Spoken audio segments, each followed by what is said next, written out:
it's a great summary to say that a lot of offline retailers are quite jealous of online retailers. So what can we do to bridge the gap between them? So well done for making it to the last talk of the second day of EuroCIS. You're all absolute troopers. So I'm going to keep this one a little bit more light-hearted. So hopefully it's not too arduous for you, but still informative. So as Björk said, we help offline retailers. Our company is called auravision. I'm the co-founder and CEO. I also have a PhD in machine learning and computer vision, which helped us found the company. And so hopefully we can use some of those insights today to help you bust some myths around AI that retailers commonly face, and how we can feed those into a few of those secrets to actually improve store performance. So just wanted to take a second there, and just to start with, if you could imagine that you are at the center of a brand performance.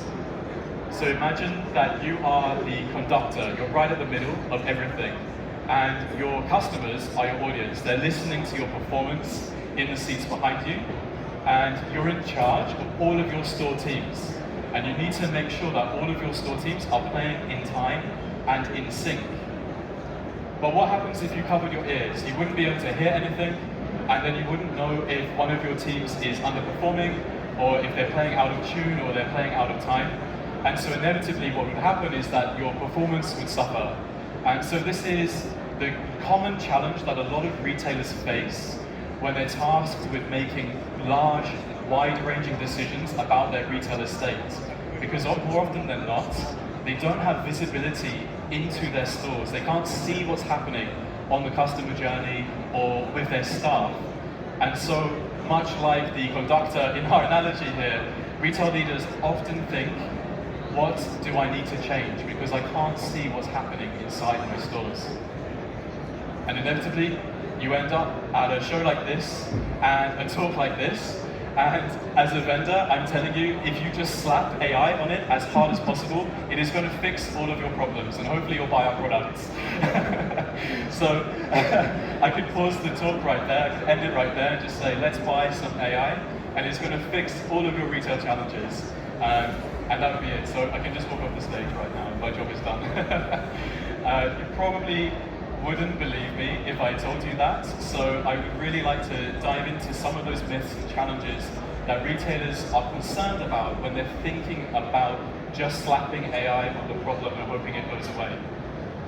So the first myth that we want to challenge, we want to bust today, is that no AI is ever 100% accurate.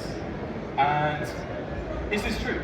Is there maybe an AI out there that is perfect all the time? It gives you the right answer every single time and you can trust it no matter what. And it's a really important question because, again, a lot of retail leaders, retail directors are hesitant about implementing AI for the fact that we know a lot of AI models, you use ChatGPT, it gets it wrong sometimes, right? So what happens when you implement that in your stores and your customers are interacting with this new AI solution you've implemented? Is there something out there that can always be correct? So in this example here, we see that AI is trying to detect a cow, and it's doing an alright job, but I don't know about you or me, but I've never seen a cow that's 5.2 meters long, so maybe it's not doing quite a great job. But that's not to say that AI wouldn't replace all humans by 2050, but the question still remains, it's maybe not quite there yet. So maybe we should ask a better question, is what does good AI actually look like? And so the answer is that no matter how good your AI is, it's never going to be 100% accurate in every situation.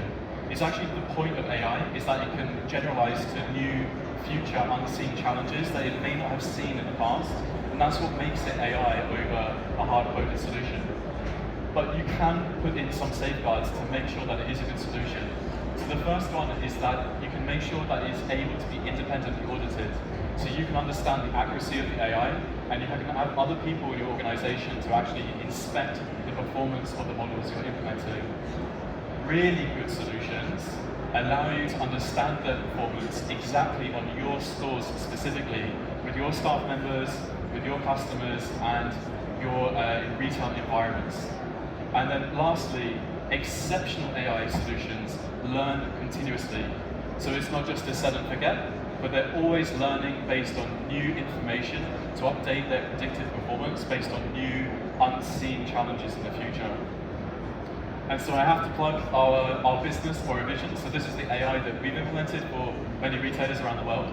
And what it's doing is looking at where your customers are moving around your store. It captures their demographics, like their age and their gender. You can segment between your staff and your customers. And it does all that just from your security cameras, a little bit like the talk we heard about earlier from Trigger. And so this marketing video is very nice. It's lots of pretty colors, lots of shiny visuals, everyone loves it. It might just be a shiny video made by a marketing department.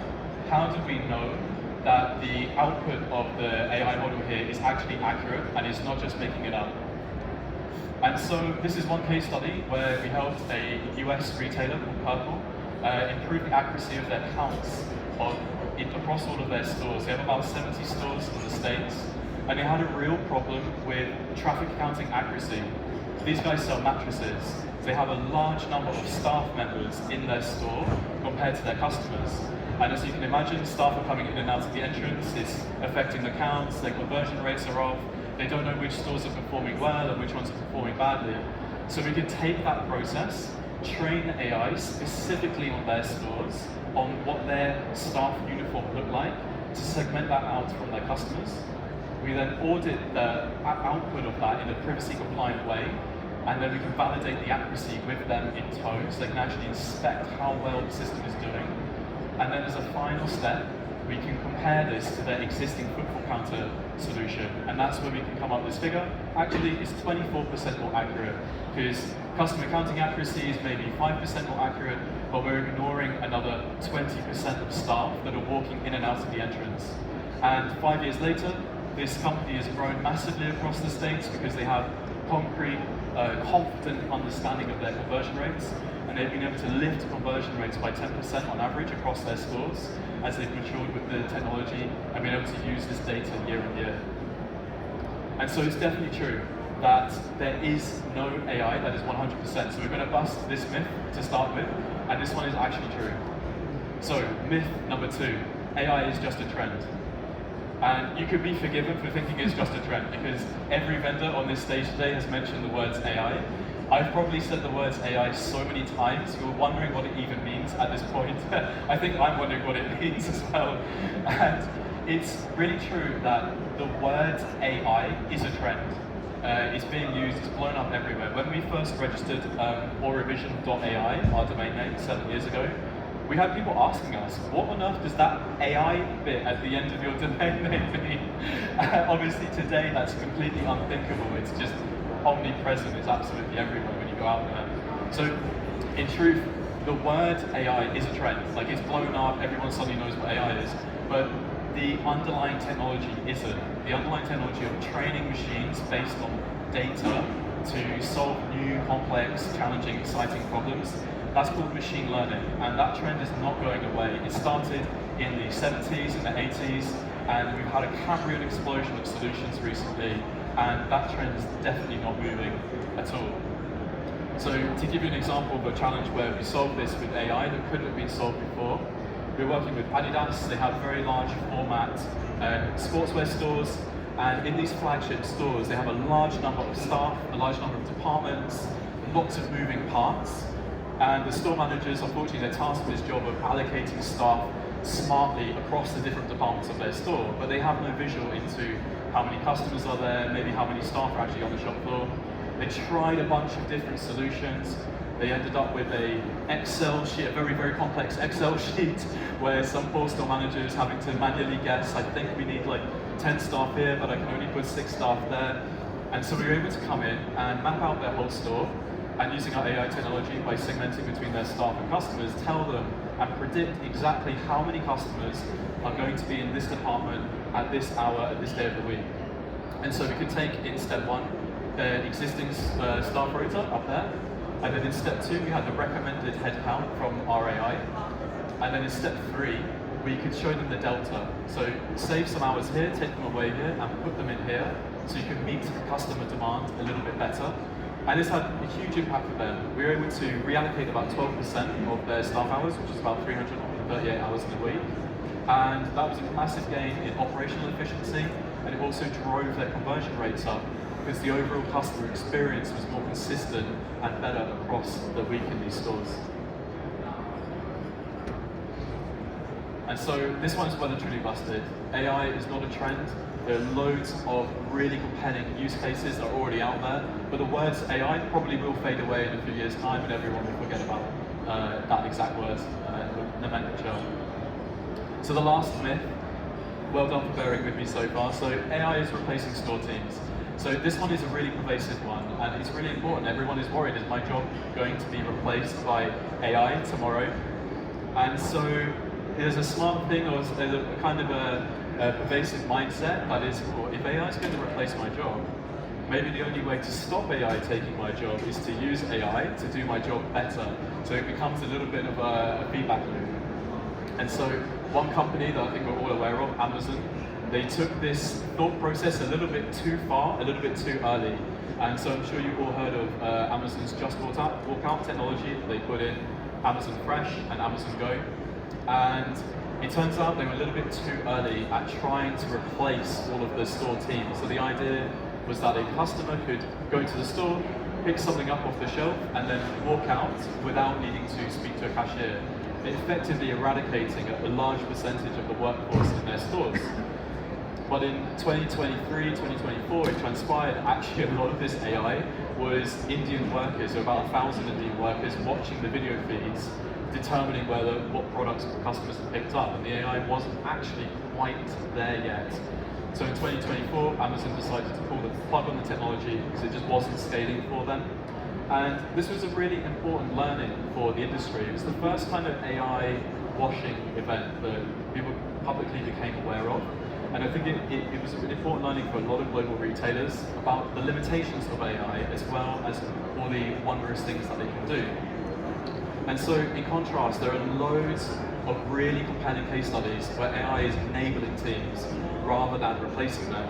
So in this one, we're working with O2 Retail, which is Telefónica's consumer mobile network in the UK. So we have around 350 stores with these guys, and they have this traditional problem that they spend millions and millions and millions of pounds every year on marketing campaigns, whether it's in-store or out of home. They really struggle to put a number on the ROI for these campaigns. Are they driving traffic? Are they driving sales? Because they just can't see where in the customer journey that's having an impact. And so for the first time, we're actually able to show them which campaigns are being most impactful. And so we found here that actually the recent iPhone launch, the pre-order campaign increased traffic into their stores by 27% off the street. So we can actually count how many customers walked past outside the store, how many they were able to capture into the store, and attribute that back to this specific campaign, which would be a huge win for any retailer, because this is equivalent to a 27% lift in sales revenue with all the other metrics held equal. And so this one's really important because in this particular use case, it involved all of the different retail teams to execute on this. The marketing team, visual merchandising in the stores, and store managers to actually implement these campaigns. And the real benefit here, the real difference, is that AI isn't changing anyone's job, it's just making them better at what they're already doing by unifying all the teams around a single source of truth, where they can know how their performance is impacting the end business. AI is basically supercharging everyone, empowering them and making them more efficient at the jobs they're already great at. And so this myth is definitely busted. AI is not replacing teams immediately, it's actually a tool that's supercharging their efficiency. And so just to wrap up, the three myths that we covered, that no AI is 100% accurate, is actually completely true. AI is just a trend, so the words AI are a bit of a trend, but the underlying technology isn't. And AI is not going to be replacing store teams anytime soon, but should be seen as a tool to augment them to supercharge their performance right now. So thank you so much for listening. If you'd like to bust any more myths at the end of the day, our booth is literally there. It's literally just on the other side of the screen. There's my colleague Zach who's waving at us. So if you want to come and bust any more myths with us, or just find out more about how AI works, we'd love to have a chat with you. And if you want to find out a little bit more, please feel free to scan this QR code, take you to our website, and you can get in contact with us there. So looking forward to answering any